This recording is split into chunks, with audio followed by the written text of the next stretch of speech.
शुक्रिया जनाब स्पीकर। जनाब स्पीकर, आज हम तारीख के ऐसे दोराहे पे खड़े हैं जहां हमने ये फैसला करना है कि क्या हम जिस आईन पे हलफ उठा के और यहां बैठते हैं, क्या उसके सही स्पिरिट का हम की पासदारी रख रहे हैं या नहीं रख रहे। आज हम what we call, we are at a watershed in history.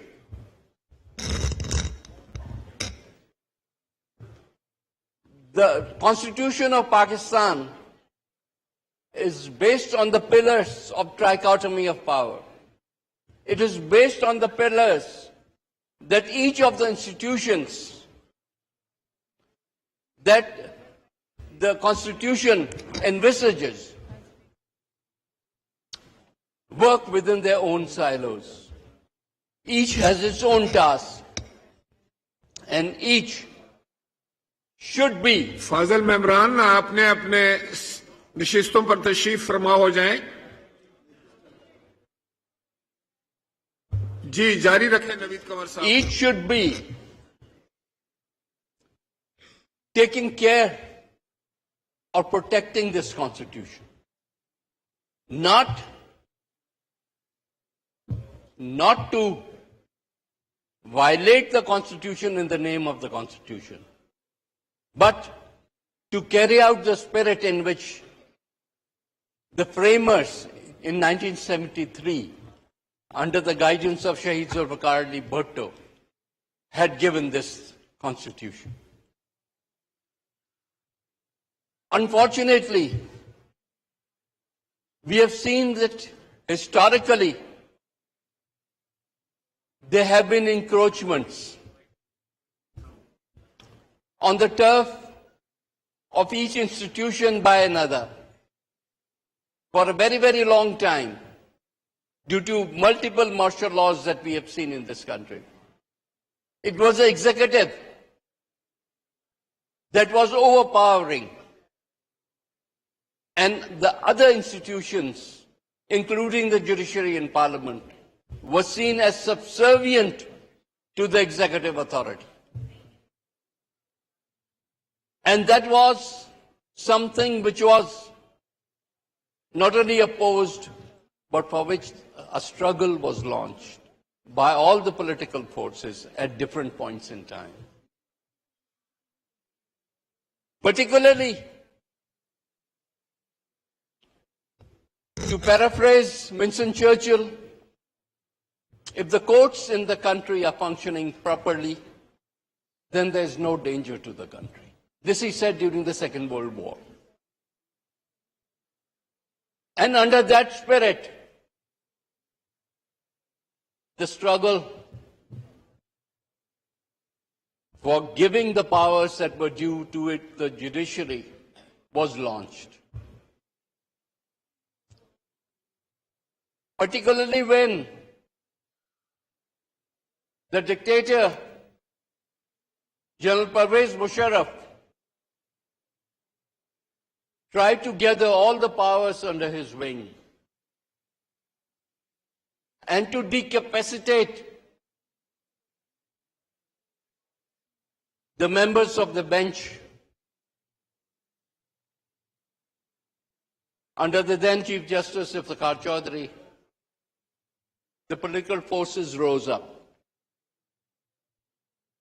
They rose up in defense of the judiciary. They rose up to restore not only the judges, but even more so, to restore the honor and the power and the independence of judiciary.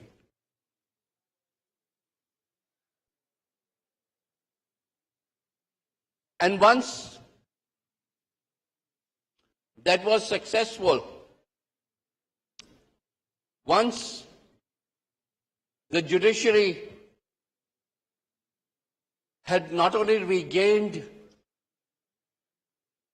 but gained much more power than they had ever had in Pakistan's history. The pendulum started swinging the other way. The pendulum started swinging to the point where no executive decision was free from judicial overreach. Judges used, till then hitherto,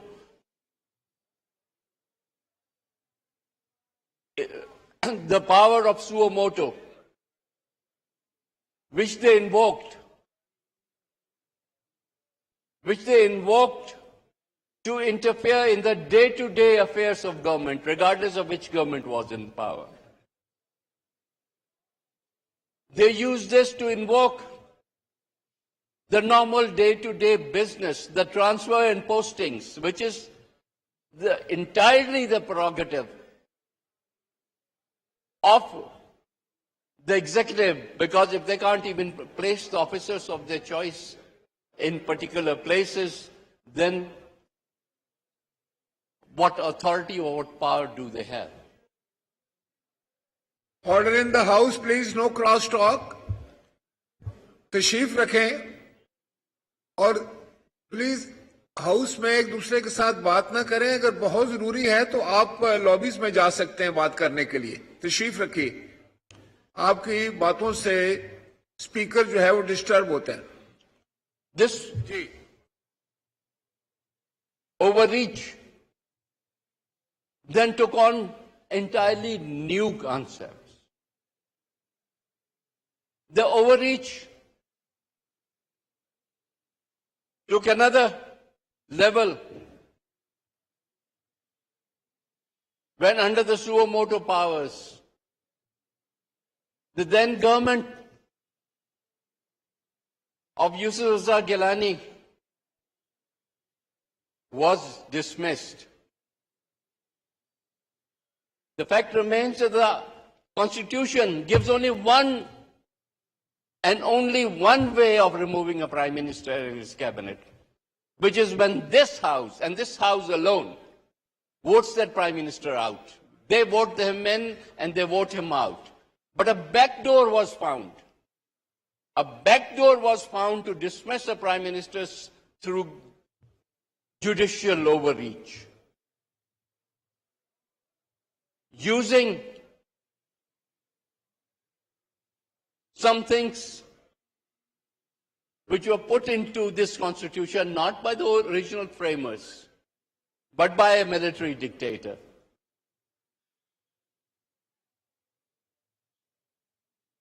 Subsequently,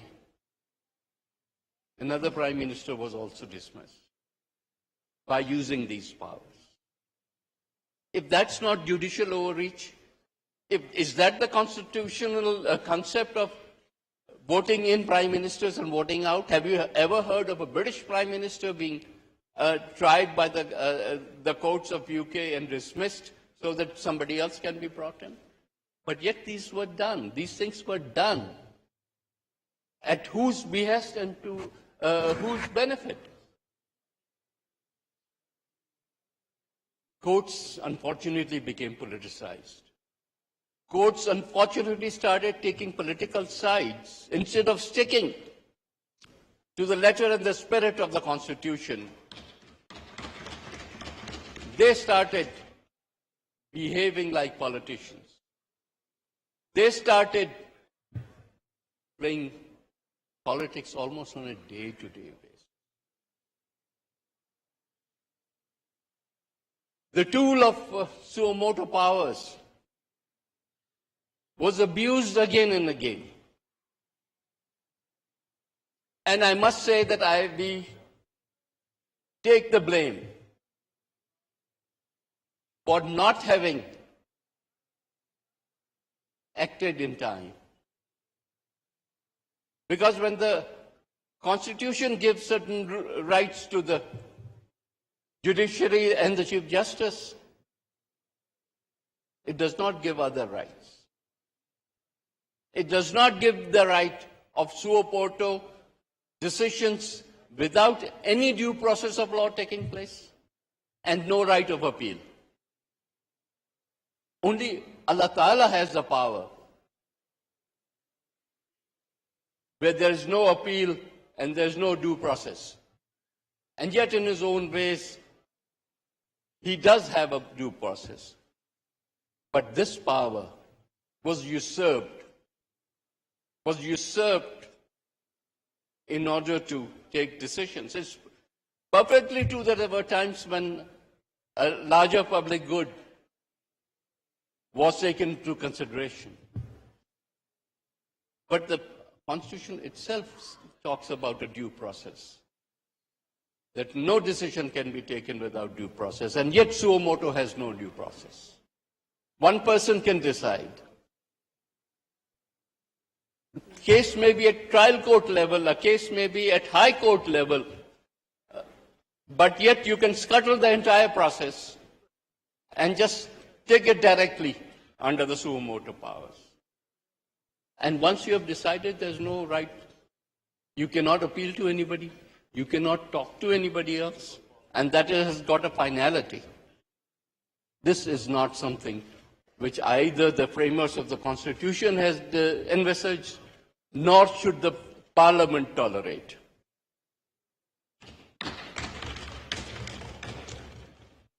Mr. Speaker, once again this challenge has been thrown at us. Once again we are standing where we need to make a decision. Are we going to silently allow the spirit of the Constitution to be trampled, or are we going to move forward to ensure natural justice? Because without justice, no society or country can exist.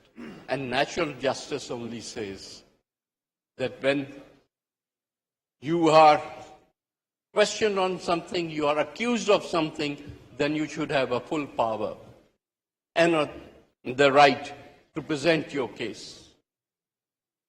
Though I know that I will be transgressing by talking about an ongoing case,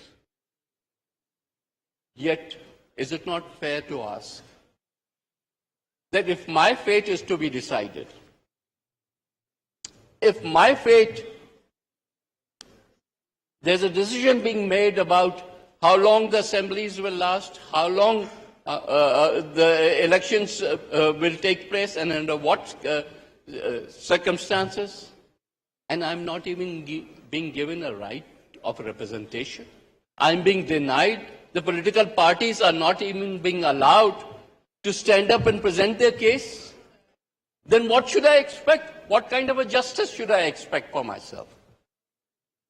If the entire length and breadth of the political forces sitting here in this House, they want, because they have a stake, they have an interest, their future is to be decided, and yet we don't want to do it. And we say it's a clear-cut, black and white case. If it was so black and white, Mr. Speaker, then so be it. Let all the judges of the court sit together and take the decision. It's so one-sided. The Constitution is to be interpreted not through the lens of certain limited people, but through the entire judiciary that sits there in that exalted Supreme Court of ours. Let all the judges give their wisdom in interpreting the Constitution today, because Pakistan will be different once we are done with this decision, be it by this bench or be by the entire court. Pakistan will not remain the same.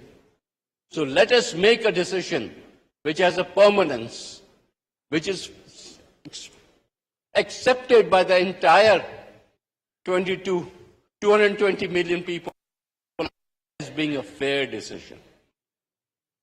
Our history is full of unfair decisions by the Supreme Court of Pakistan. Let us not repeat it once more. Let us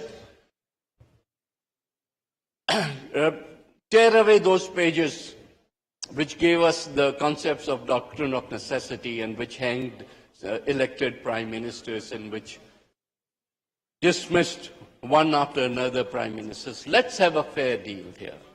Let's have a decision which history will write in golden words.